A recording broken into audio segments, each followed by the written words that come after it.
حضرات کے سامنے کہنا چاہتا ہوں کہ 10 چیزیں، پہلی چیز جو قرآن پاک کی آیات سورۃ بینہ کی آخری آیات میں بیان فرمائی، اِنَّ الَّذِينَ آمَنُوا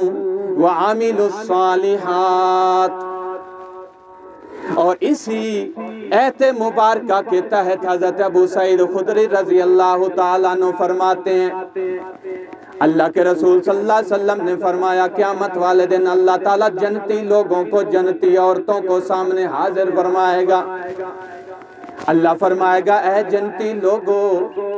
اے جنتی عورتوں، اے مومنوں، اے مسلمانوں، کیا تم مجھ سے راضی ہو گئے یا نہیں راضی ہوئے؟ وہ کہیں گے یا اللہ راضی تو ہو گئے۔ بخاری کی روایت ہے دوستو، یا اللہ راضی کیوں نہ ہوں، تو نے اتنی بڑی جنت عطا فرمائی، یا اللہ 70 میل تک یہ محل ایک ایک جنتی کو تو نے دے دی ہے، یا اللہ جنت کی نہریں بھی تو نے دے دی، یا اللہ تو نے جنت کے باغات بھی دے دیے، سیب بھی انار بھی دے دیے، یا اللہ یہ دودھ کی نہریں بھی دے دی، یا اللہ یہ شراب طہورہ پاک شراب بھی دے دی، یا اللہ یہ ماکھی کی شہد کی نہریں بھی دے دی، ایک ایک جنتی کو 72 حوریں بھی دے دی۔ یا اللہ اتنی بڑی نعمتیں ہونے کے باوجود 70,000 ایک ایک جنتی کو خادم بھی مل چکا ہے،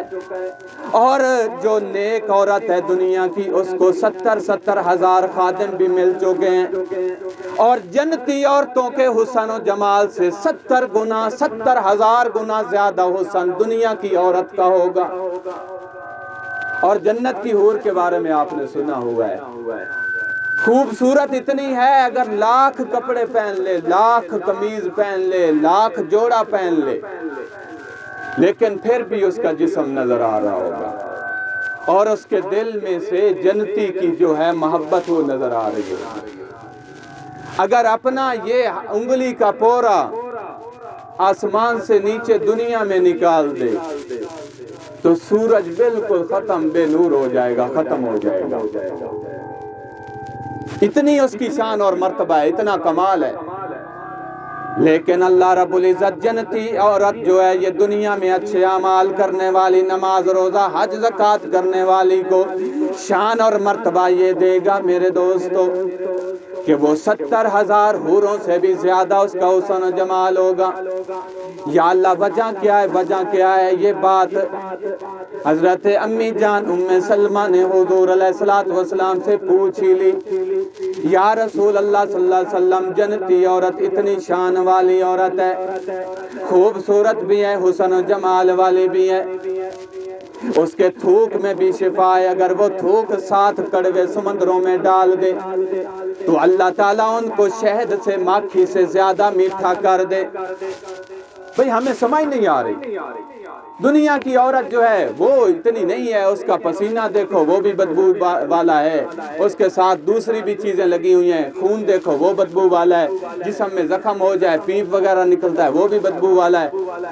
اور یہ سردار ہوگی جنتی عورتوں کی۔ یا رسول اللہ صلی اللہ علیہ وسلم سمجھ نہیں آ رہی، آپ نے فرمایا بی بی ام سلمہ یہ تو دیکھو نا، دنیا کی عورت کو دیکھو، مشقتیں کتنی برداشت کر کے آ رہی ہیں، اس بیچاری کو گرمی بھی برداشت کرنی پڑی، سردی بھی برداشت کرنی پڑی، اس بیچاری کو بچہ جننے کی بھی تکلیف ہوئی، بچے کو 9 ماہ اپنے پیٹ میں اٹھانے کی بھی تکلیف ہوئی،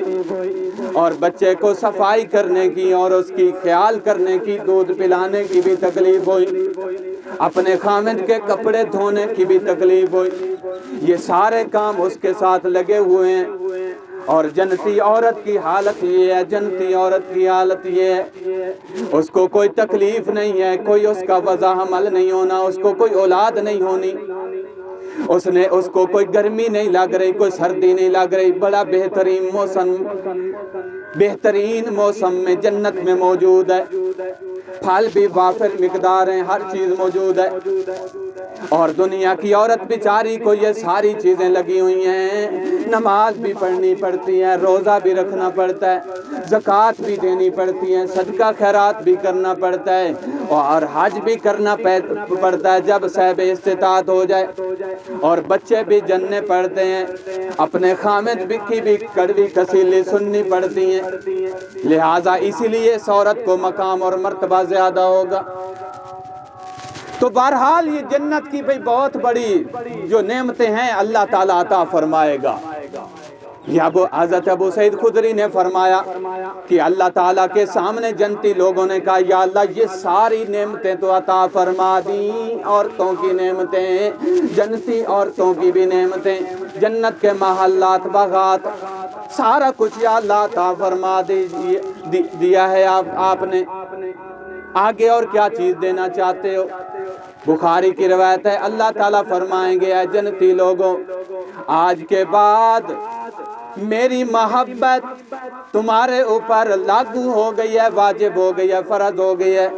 آج کے بعد میری ناراضگی بالکل ختم ہو گئی ہے، آج کے بعد ہمیشہ کے لیے جنت میں رہو، کوئی تمہیں پوچھنے والا نہیں، کوئی ٹوکنے والا نہیں، جس طرح پھل کھاؤ، جس طرح ان جنتی عورتوں کے ساتھ پھرو۔ یہ اس آیت مبارکہ کتاب ان الذین آمنوا وعملوا الصالحات آمنوا، لوگوں ایمان لے، وہ لوگ جو ایمان لے آئے، وعملوا الصالحات، اور اچھے اعمال کیے، اللہ فرماتے ہیں اولئک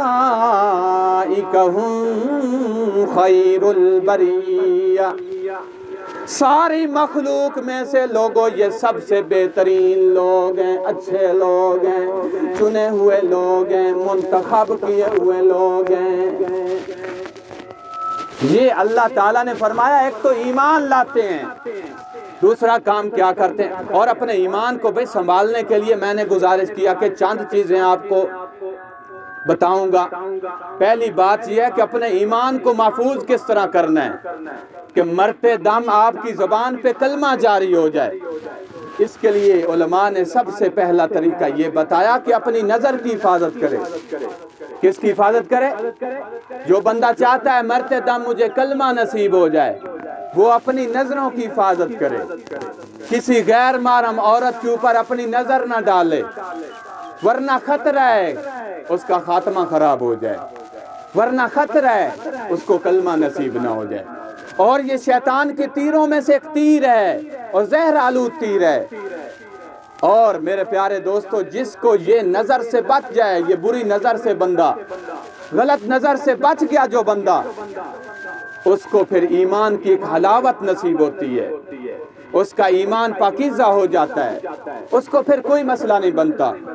دوسری چیز ہے مسواک کرنا، کہ مسواک کرنا، آپ صلی اللہ علیہ وسلم نے فرمایا اگر میری امت پہ مشقت نہ ہوتی تو میں ان کے لیے یہ مسواک ضروری قرار دے دیتا، لیکن کیا کریں میری امت کے لیے مشقت بن جائے گی، لہٰذا میں مسواک جو ہے اس کو ضروری نہیں قرار دیتا، بس جو کر لے کر لے، اور جو نہ کرے تو کوئی مسئلہ نہیں۔ بہرحال آپ کی سنت ضرور ہے بھائی، آپ صلی اللہ علیہ وسلم کی سنت ضرور ہے۔ تو میں گزارش کر رہا تھا میرے پیارے بھائیوں، یہ چند چیزیں ہیں جن سے ہم اپنے ایمان کو محفوظ کر سکتے ہیں، اپنے آخری وقت میں کلمہ ہمیں نصیب ہو جائے گا۔ اسی طرح تیسری چیز جو علماء نے فرمائی وہ صدقہ خیرات ہے۔ کیا ہے؟ اللہ کے راستے میں صدقہ خیرات کرنا، اور صدقہ آپ کو پتہ ہے بلاؤں کو، مصیبتوں کو ٹالتا ہے۔ جب آپ صدقہ خیرات اللہ کے راستے میں خرچ کریں گے، دیں گے، تو مرتے دم آپ کو کلمہ نصیب ہو جائے گا۔ اسی طرح اور بھی کچھ چیزیں بیان فرمائی، علماء کی صحبت، یہ پانچویں چیز ہے، پانچویں چیز علماء کی صحبت، اور علماء کی صحبت کی برکت یہ ہوگی کہ آپ لوگوں کو مرتے دم کلمہ نصیب ہوگا، صلحاء کی، اولیاء کرام کی صحبت نصیب ہو جائے، کلمہ نصیب ہو جائے گا مرتے دم، اور ساتھ عبادت میں بھی شوق پیدا ہو جائے گا۔ چھٹا عمل کیا ہے؟ اللہ سے محبت کرنا، اور کسی اور غرض نہ ہو، اللہ کے لیے ہی محبت کرنا، اللہ کے لیے جدائی ہو، اور اللہ کے لیے بغض ہو، اور اللہ کے لیے محبت ہو۔ اسی طرح اس کے بعد ساتواں عمل کیا ہے؟ خوف خدا، خوف خدا، دل میں بھی خوف خدا بھی ہو، امام شافعی رحمۃ اللہ علیہ کے دور میں ایک بندے بھی مرد یعنی کہ خاوند اور بیوی بیٹھے تھے، اچانک کوئی بات ہوئی، بیوی نے کہا دفع ہو جا جہنمی، دفع ہو جا۔ خاوند نے کہا بھئی اگر میں جہنمی ہوں تو تجھے 3 طلاقیں۔ اب بیوی بیچاری بڑی پریشان، یہ تو مجھے اس نے طلاقیں دے دی، اب کیا کروں؟ سارے مولویوں نے کہا بھی طلاقیں ہو گئی ہیں، جدا ہو جائے، جدا ہو جائے۔ امام شافعی رحمۃ اللہ علیہ موجود تھے، حضرت کے پاس آئے، حضرت کو کہنے لگے جی میں بڑا آدمی ہوں، سردار چودھری آدمی ہوں، مجھے بیوی نے کہا کہ جہنمی آدمی پیچھے ہٹ جا، دفع ہو جا۔ تو میں نے کہا اگر میں جہنمی آنا تو پھر 3 طلاقاں، ہن میں کی کراں؟ سارے مولوی کہہ رہے ہیں طلاقاں ہو گئی ہیں، لہٰذا کوئی صورت دسو جی۔ حضرت امام شافعی رحمۃ اللہ علیہ نے فرمایا اے اللہ کے بندے، کبھی تو اللہ سے ڈرا ہے یا نہیں ڈرا؟ وہ کہنے لگا ایک وقت تھا کہ ایک ہماری باندی جو ہے، ہماری یعنی کہ نکرانی تھی، نکرانی، پہلے باندیاں ہوتی تھی، اب نکرانیاں ہوتی ہیں، یعنی کہ گھر کا کام وام سارا کچھ کرنے والی نکرانی۔ میری نکرانی تھی، بڑی خوبصورت تھی، میری اس کی طرف نگاہ پڑی تو میرے دل میں یہ پیدا ہو گیا کہ میں اس کے ساتھ غلط کام کروں۔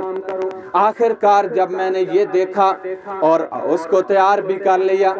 آخر کار اس کے دل پر اللہ کا ایسا خوف طاری ہوا، وہ کہنے لگی میں اللہ سے ڈرتی ہوں، اللہ سے ڈرتی ہوں، تو بھی اللہ سے ڈر، تو بھی اللہ سے ڈر، یہ غلط کام ہے، اس سے بچ جا۔ وہ بندہ کہتا ہے امام صاحب اس وقت میں اللہ سے ڈر گیا تھا۔